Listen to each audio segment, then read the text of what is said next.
It's almost inheriting growing up. Oh, you're watching wrestling, you know it's all set up, it's all fake, it's all this, it's all that. But, and you hear that from day one, almost just like, you know, say your prayers and go to bed and wrestling's fake. It's almost, you grow up with that. So I accepted wrestling for what it was, but I also accepted when it's, to me, wrestling done good is great. Done bad, there's nothing worse in the world than to see bad wrestling. But when it's good and you see the artistry of the guys doing it, then you really appreciate the art for what it is. To me, pro wrestling is an art.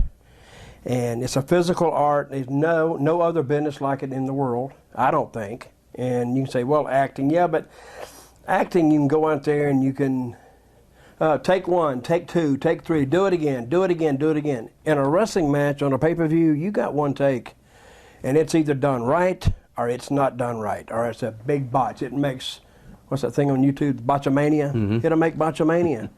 And, but when I first, I grew up with that, that it wasn't, that it was kind of,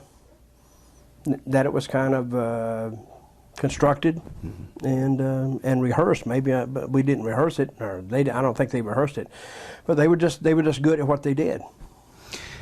You mentioned bad wrestling. Nothing worse than bad wrestling. Ooh. How often is this the fault of the booker? Ooh, a lot.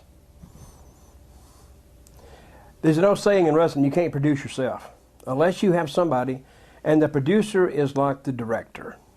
I mean, the booker is like the producer and the director. Now, when I booked in Puerto Rico, I had two guys, and if I wanted a certain outcome, I would say, guys, I want you to do this. Boom, boom, boom, and I'd give them a start. Now, the middle part, that was theirs. Because if I had to give them everything, then they don't need to be there. That's their job. I would give them a start and give them the mindset of the match. And they would have to wrap their brains around that. And I wouldn't book guys who had no sense. To me, I liken professional wrestling to a comedy club. And let me back that up. You know, comedy clubs have 5-minute open mic nights. And they have a lot of guys coming there to do 5 minutes. Now, why do they do 5 minutes? You know why? They can't do 10. They give them 5 minutes to see what they got. And you never hear a comedian come up and ask, say you're the owner of the club, what jokes you want me to tell? And what you going to say? Hell, I don't know. You be funny and you can come back. Same way with a wrestler. A wrestler can't come up, oh, what do you want me to do? I don't know what I want you to do. I want you to go out there and I want you to do something for those fans that make them stand up. Now, if they stand up, they're not standing up to stretch their legs, or they're not hollering for the hell of it. They're hollering because something you did that excited them. You excite them enough, you got a job. That's why I was successful in Puerto Rico. Because I would go out there, and when those fans would stand up for an angle, they would stand up for a match, they would stand up for a move, I made a mental note of it. So the next week, I'm pushing this guy. I'm going a little more with him, and I'm going to take him as far as those fans. Those fans told me what to book. I didn't tell them. I read a comment on Facebook. I'm on Facebook, by the way. But this guy says, he was Alan Moore. I don't know what the hell he is. You ever heard of Alan Moore? Yeah, he's some kind of goddamn cartoonist or some shit. I don't know. But he says something about, it's not the artist's duty to give the fans what they want. It is his duty to give them what they need. And these people was putting that over, oh, isn't that great? And I wrote them back. I said, that is the stupidest thing I've ever heard in my life. If I went to see a band, I want them to play these songs. I don't want them all of a sudden get back and say, oh, let's give them Blues Clues, or let's give them, hell, I don't know, Sesame Street. We think they need that. No, give me what I paid for. Same way with wrestling. They see something on TV, you take them to the show, you let them buy a ticket, and you pay off that ticket at the end of the night with a hell of a show. Now, far before you had the experience and savvy to know such things when you were a young wrestling fan, what were some angles that you remember seeing on television or in person that impressed you to a degree where maybe you called upon them later in your booking life, or at least remembered them and paid some kind of homage to them? Well, I don't remember any angles, per se that you're talking about. I do remember some things that I liked after I got in the business. Ole Anderson did a deal in Atlanta one time where him and Dusty Rhodes teamed up, and they worked this long deal, and Dusty hated Ole, and Ole hated Dusty, and Ole got in trouble. Dusty, will you help me? Will you help me? Will you? I think it was against the Assassins, to tell you the truth. And he had this big show in the Omni, and in the cage. And they sold it out, like 18,000 people. And Arn and Gene Anderson was the referee. And when they got Dusty in there, in that cage, they wrestled a couple of minutes, and they all four just beat him senseless. Mm-hmm. And those guys had trouble getting out of the ring. And I do remember that. Now, I never really duplicated that anywhere. But it was a strong, in those days, probably one of the strongest angles I had seen up to that time. But you got to remember the era. The era was the people kind of believed that wrestling, or at least a part of it, was legit. Mm-hmm. They actually believed that. If I can take you back in time just a little bit, when I started, nobody handed you this and they say, read this. We didn't do that. Mm-hmm. You know why we didn't do that? Because nobody took time to write it. If I wanted you to say, I said, okay, you're wrestling Bill Snugglefuss, Friday night somewhere, and say this, and do the interview. That's your job, to sell yourself to those fans. It's not my job, it's you. Not anymore. Now, well, it's not anymore, and that's why, to me, that's why wrestling is so damn boring now. It's just boring as hell. When you have one voice doing all the interviews, they all blend together. And that's what we lose by now having writers instead of bookers. Listen, when I got in this business, or what first attracted me to wrestling was characters. Characters. You know what I mean? Abdullah the Butcher, Bruiser Brody, mm-hmm. Stan Hansen, Pac Song, Gary Hart, Jerry Lawler, Dirty Dutch, Bill Dundee, a young Ric Flair, Roddy Piper. They were all different. But now you see one guy come out, okay, that's Bill Johnson from Syracuse, okay, and he's got the little trunks on and the boots. And he walks out there like this, and they say, and blah, blah, blah, this, and he gets in the ring. And his opponent is Stan Williams, and he's from Philadelphia. And he walks out, he's got the trunks on, and he's got the boots, and they both look like they should be going to their junior high school prom to have their picture made. Their hair is cut the same. I mean, they look great. I mean...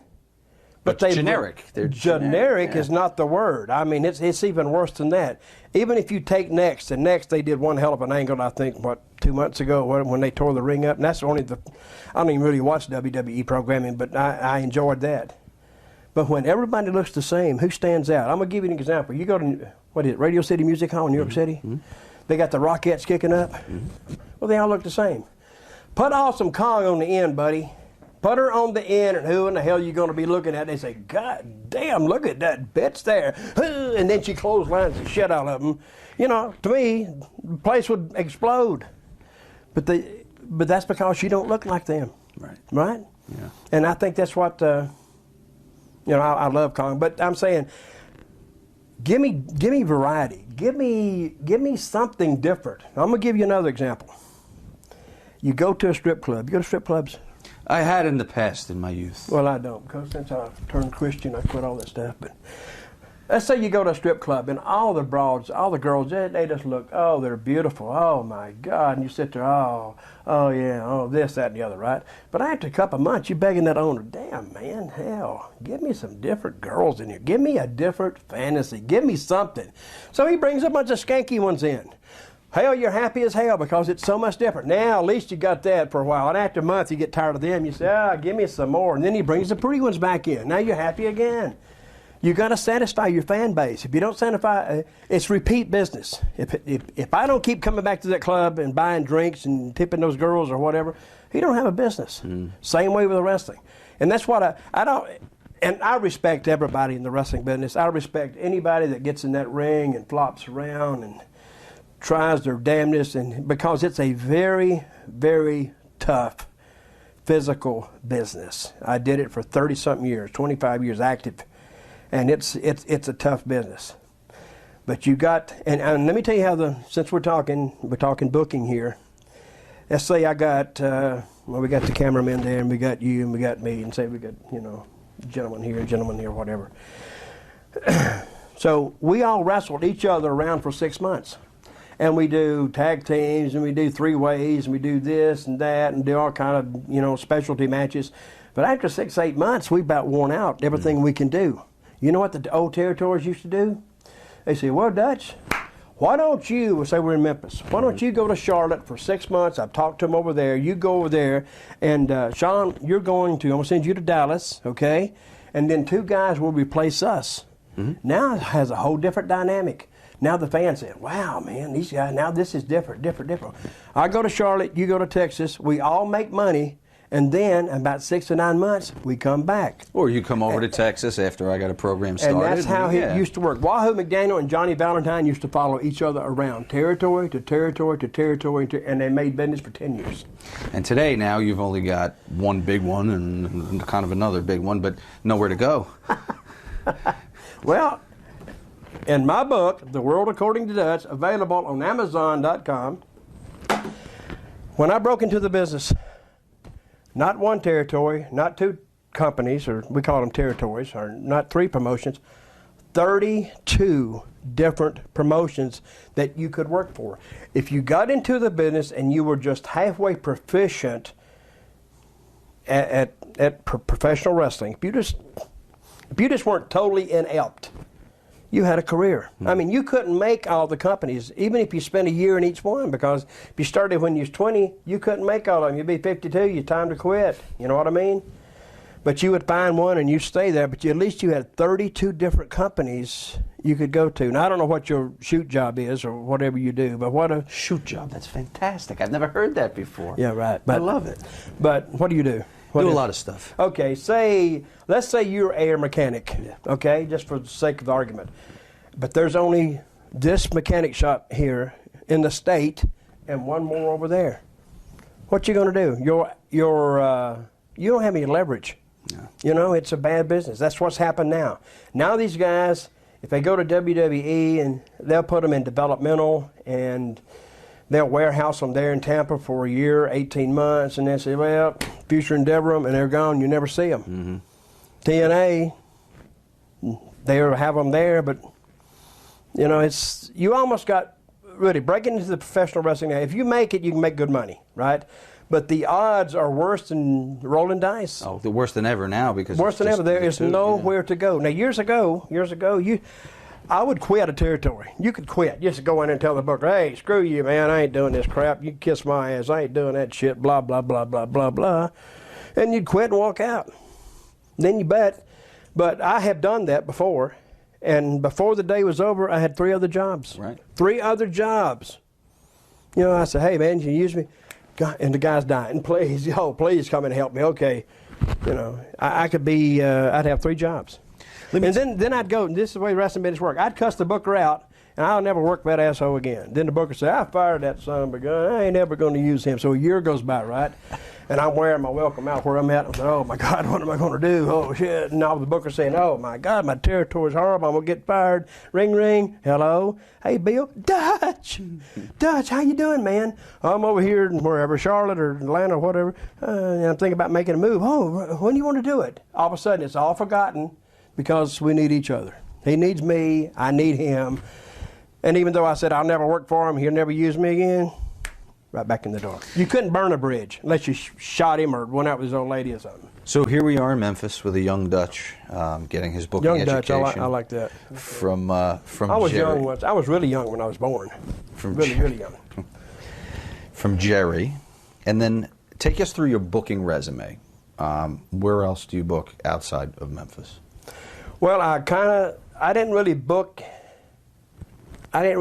in Memphis then, but I was kind of on the committee, and they would come to me for help with, to structure matches, and that's where I kind of learned to agent too a little bit.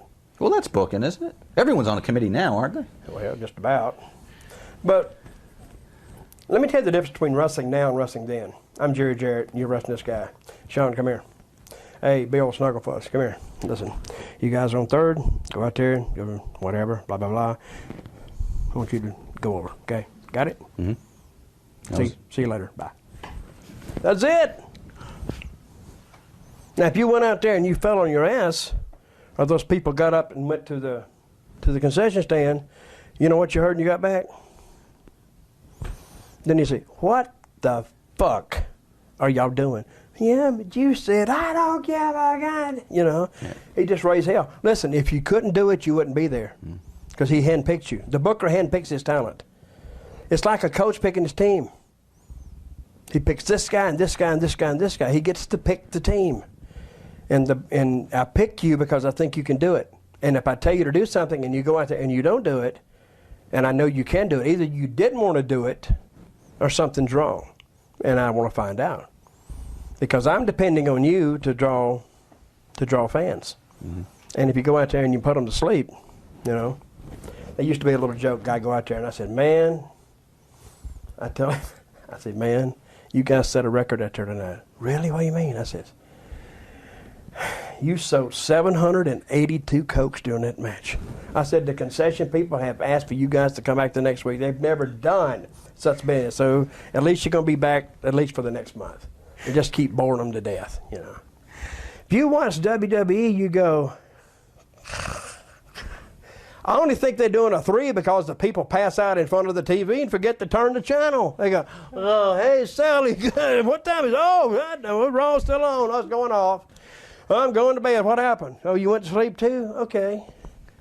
But you see, when that happens, and then TNA, brother, they need to be all over that. I mean, they need to have a fire lit under their ass. They need to, I mean, if you're going to do it, do it. Don't play with it. If you're going to, listen, wrestling fans are dying for it. Wrestling fans are dying for it. This, and remember I brought this up earlier, everybody looks the same. Everybody, oh, you know, give me a monster, give me a killer, give me something that to me, this is what I don't agree with either. Give me a bad guy and give me a good guy. Slap me in the face with it. Except I'm fighting you and I'm a fan and I'm saying, well, by God, you stole my deal. Well, you owed me that money. Well, you got a point. I got a point, you know? What if I said, you stole my money? You said, yeah, I'll steal some more, you son of a bitch. You know, now that makes you a clear-cut bad guy. See, you don't watch movies and say, well, yeah, but he's got a point, he's got a point. You don't watch movies saying, oh, God, I don't know who to pull for here. Oh, God, I'm so torn. You know, you don't do that crap. Make it say, I don't know.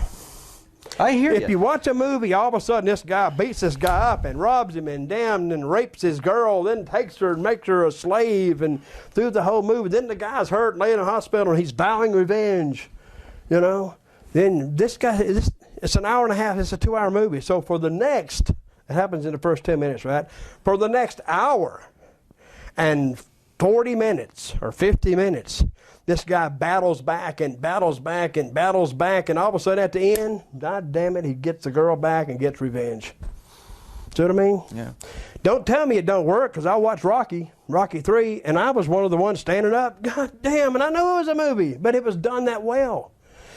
I've seen some angles done. The guy gets shot, the girl gets raped, damn, steals the money and shit, and all of a sudden, by God, 2 scenes later, the guy's done got back, done shot the guy back, stole the girl, took his money, you know. Now you got an hour and 40 minutes to go, and you don't have a story. And then the good guy goes to a damn, the bad guy goes to a seminary, and he becomes a damned priest, and the girl turns lesbian, and this other guy goes off and goes to prison. I don't know what the hell. It don't make a damn bit of sense.